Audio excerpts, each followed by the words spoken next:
Hi guys, Nathan here from PRP Physio. So I was down here yesterday at Kinsellas Park and did a injury prevention workshop with the Under 15 Division 1 Lakes team. And I thought I'd just discuss with you guys one of the principles that we spoke about and how it can relate with returning to sport. So one of the key principles with looking back at returning to sport is training load.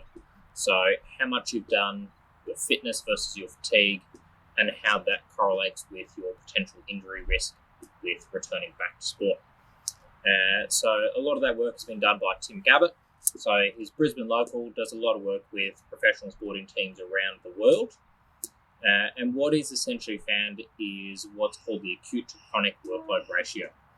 So anywhere between sort of a 0.8 to 1.5 ratio is quite good, where your injury risk isn't necessarily too high. Anything above a 1.5 times increase puts you at probably looking at sort of a 15 to 25% risk of injury, and anything below 0.8 does seem to increase your injury risk profile as well. So when you're looking at returning back from an injury, it's really, really important that you're able to build up that training load via a progressive return to training program.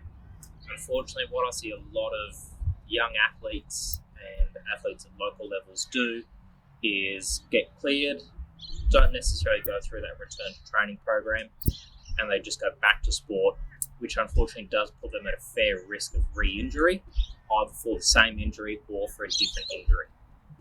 So what you should be looking at is, if you're looking at sort of a 2-week period where you're not training, you should probably be looking at a 2 to 4 week return to training over that period of time.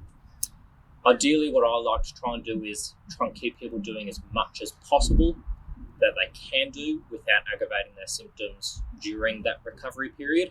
So if we don't drop our training load as much, it makes our return to training and return to sport that little bit quicker and can keep people engaged in their rehab a little bit better. If you've got any questions, feel free to shoot me a message. Otherwise, keep an eye out for any of our blogs coming up about training load principles. Thanks, guys.